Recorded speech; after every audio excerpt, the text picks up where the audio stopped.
Chapter 11. That night, there was a real bad thunderstorm, but what woke me up wasn't the thunder and lightning. It was Winn-Dixie whining and butting his head against my bedroom door. "Winn-Dixie," I said, "what are you doing?" He didn't pay any attention to me. He just kept beating his head against the door and whining and whimpering, and when I got out of bed and went over and put my hand on his head, he was shaking and trembling so hard that it scared me. I knelt down and wrapped my arms around him, but he didn't turn and look at me, or smile, or sneeze, or wag his tail, or do any normal kind of Winn-Dixie thing. He just kept beating his head against the door and crying and shaking. "You want the door open?" I said. "Huh? Is that what you want?" I stood up and opened the door, and Winn-Dixie flew through it like something big and ugly and mean was chasing him. "Winn-Dixie," I hissed, "come back here."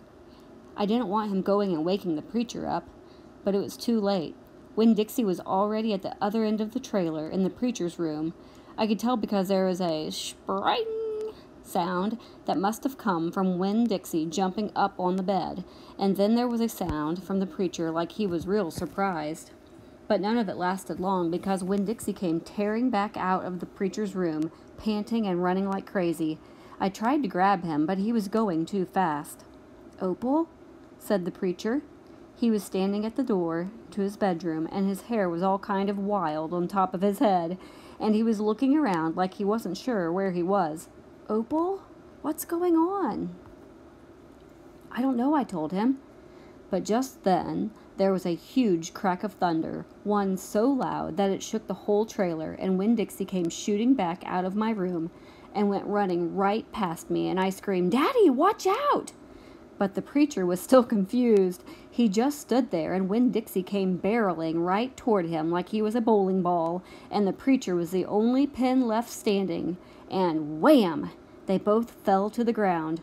"Uh-oh," I said. "Opal?" said the preacher. He was lying on his stomach, and Winn-Dixie was sitting on top of him, panting and whining. "Yes, sir?" I said. "Opal?" the preacher said again. "Yes, sir?" I said louder. "Do you know what a pathological fear is?" "No, sir," I told him. The preacher raised a hand. He rubbed his nose. "Well," he said after a minute, "it's a fear that goes way beyond normal fears. It's a fear you can't be talked out of or reasoned out of." Just then, there was another crack of thunder, and Winn-Dixie rose straight up in the air like somebody had poked him with something hot. When he hit the floor, he started running. He ran back to my bedroom, and I didn't even try to catch him. I just got out of his way. The preacher lay there on the ground, rubbing his nose. Finally, he sat up. He said, "Opal, I believe Winn-Dixie has a pathological fear of thunderstorms." And just when he finished his sentence, here came Winn-Dixie again, running to save his life. I got the preacher up off the floor and out of the way just in time. There didn't seem to be a thing we could do for Winn-Dixie to make him feel better, so we just sat there and watched him run back and forth, all terrorized and panting, and every time there was another crack of thunder, Winn-Dixie acted all over again like it was surely the end of the world. "The storm won't last long," the preacher told me, "and when it's over, the real Winn-Dixie will come back." After a while, the storm did end. The rain stopped, and there wasn't any more lightning, and finally the last rumble of thunder went away, and Winn-Dixie quit running back and forth and came over to where me and the preacher were sitting and cocked his head like he was saying, "What in the world are you two doing out of bed in the middle of the night?" And then he crept up on the couch with us in this funny way he has, where he gets on the couch an inch at a time, kind of sliding himself onto it, looking off in a different direction, like it's all happening by accident, like he doesn't intend to get on the couch, but all of a sudden, there he is. And so the three of us sat there. I rubbed Winn-Dixie's head and scratched him behind the ears the way he liked, and the preacher said, "There are an awful lot of thunderstorms in Florida in the summertime." "Yes, sir," I said. I was afraid that maybe he would say we couldn't keep a dog who went crazy with pathological fear every time there was a crack of thunder. "We'll have to keep an eye on him," the preacher said. He put his arm around Winn-Dixie. "We'll have to make sure he doesn't get out during a storm. He might run away. We have to make sure we keep him safe." "Yes, sir," I said again. All of a sudden, it was hard for me to talk. I loved the preacher so much. I loved him because he loved Winn-Dixie. I loved him because he was going to forgive Winn-Dixie for being afraid. But most of all, I loved him for putting his arm around Winn-Dixie like that, like he was already trying to keep him safe. Chapter 12. Me and Winn-Dixie got to Gertrude's Pets so early for my first day of work that the close sign was still in the window. But when I pushed on the door, it swung open, and so we went on inside. I was about to call out to Otis that we were there, but then I heard music. It was the prettiest music I had ever heard in my life.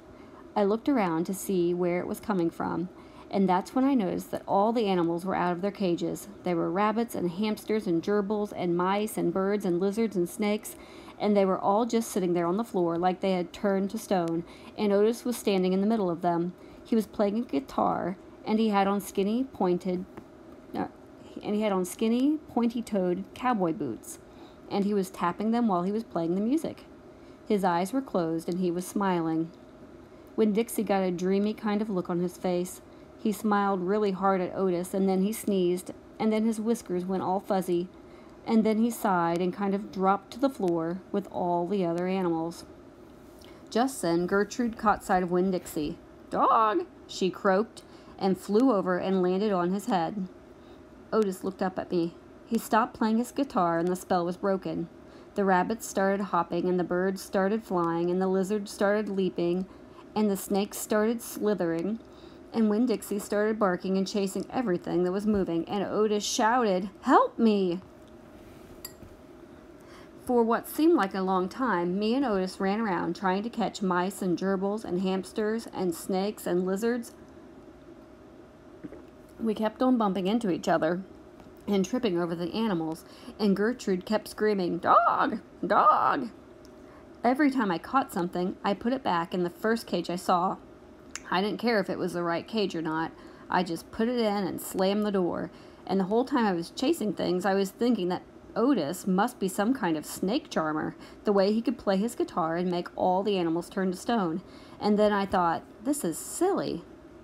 I shouted over Winn-Dixie, barking, and Gertrude yelling. I said, "Play some more music, Otis." He looked at me for a minute. Then he started playing his guitar, and in just a few seconds, everything was quiet. Winn-Dixie was lying on the floor, blinking his eyes and smiling to himself, and sneezing every now and then, and the mice and the gerbils and the rabbits and the lizards and the snakes that we hadn't caught yet got quiet and sat still, and I picked them up one by one and put them back in their cages. When I was all done, Otis stopped playing. He looked down at his boots. "I was just playing them some music. It makes them happy." "Yes, sir," I said.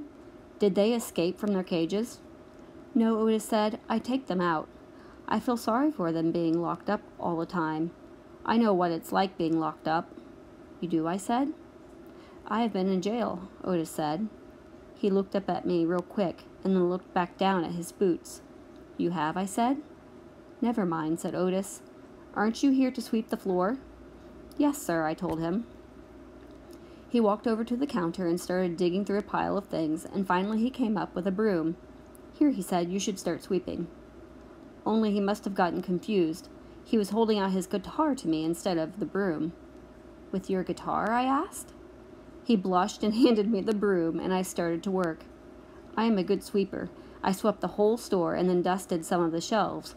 The whole time I worked, Winn-Dixie followed me, and Gertrude followed him, flying behind him and sitting on his head and his back and croaking real quiet to herself, "Dog! Dog!" When I was done, Otis thanked me. I left Gertrude's Pets, thinking about how the preacher probably wouldn't like it very much that I was working for a criminal. Sweetie Pie Thomas was waiting for me right out front. "I seen that," she said. She stood there and sucked on her knuckle and stared at me. "Seen what?" I said. "Seen all them animals out of their cages and keeping real still." "Is that man magic?" she asked. "Kind of," I told her. She hugged Winn-Dixie around the neck. "Just like this grocery store dog, right?" "Right," I said. I started walking, and Sweetie Pie took her knuckle out of her mouth and put her hand in mine. "Are you coming to my birthday party?" she asked. "I surely am," I told her. "The theme is pink," she said. "I know it," I told her. "I gotta go," she said all of a sudden. "I gotta go home and tell my mama about what I seen. I live right down there in that yellow house. "That's my mama on the porch. You see her? She's waving at you."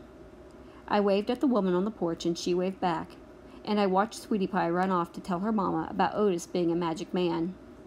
It made me think about my mama, and how I wanted to tell her the story about Otis charming all the animals. I was collecting stories for her.